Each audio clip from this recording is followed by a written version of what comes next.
Assalamualaikum warahmatullahi wabarakatuh. Welcome to the channel bermanfaat lah.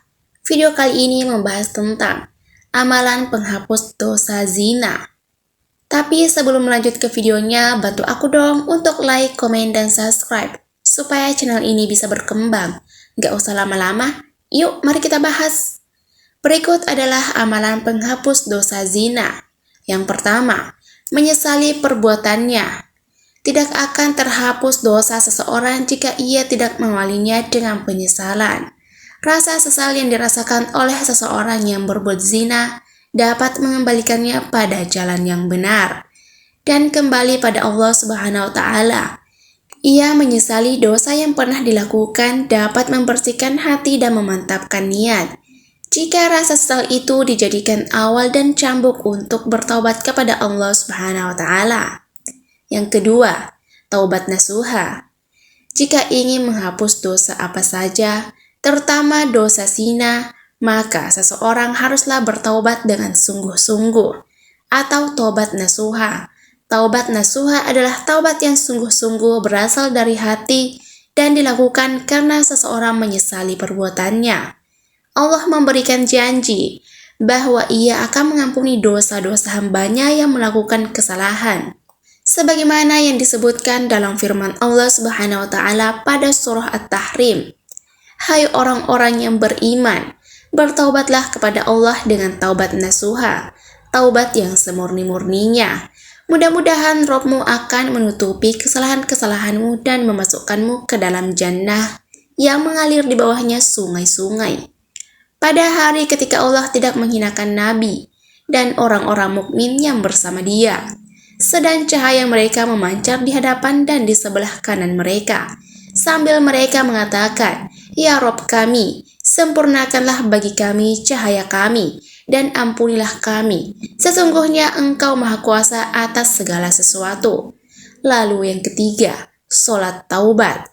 Sholat taubat adalah salah satu amalan yang dapat mendekatkan diri kepada Allah Subhanahu wa taala dan menghapuskan dosa seseorang yang ingin bertaubat atas dosa-dosanya dan meminta ampun lewat sholat taubat.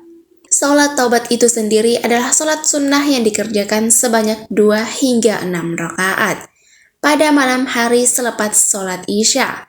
Dengan mengerjakan sholat taubat dan tentunya tidak meninggalkan sholat wajib, dosa yang dilakukan akan diampuni oleh Allah Subhanahu wa taala sebagaimana disebutkan dalam Quran Surah Al-Baqarah ayat 222.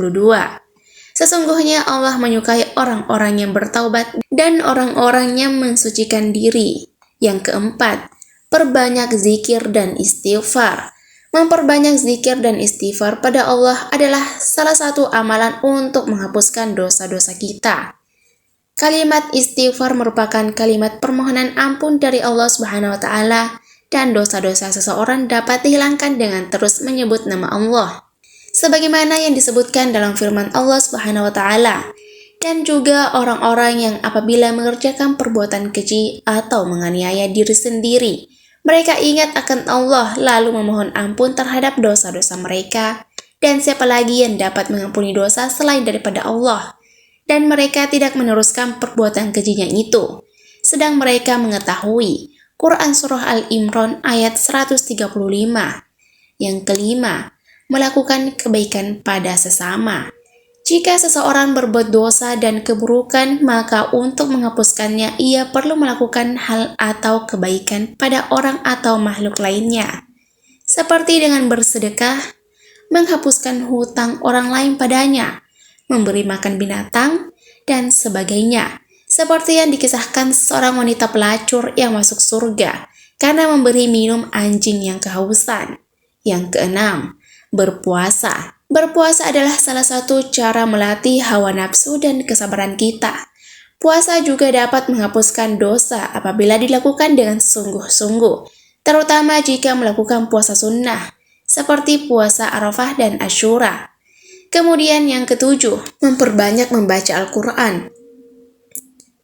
Al-Quran dapat menjernihkan hati, dan membacanya tidak hanya mendatangkan ketenangan, akan tetapi juga menghapuskan dosa seseorang, Sebagaimana yang disebutkan dalam hadis riwayat Muslim, bacalah Al-Quran, karena sesungguhnya ia akan datang pada hari kiamat untuk memberikan syafaat pada pembacanya.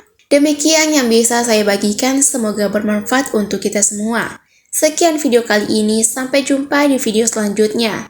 Wassalamualaikum warahmatullahi wabarakatuh.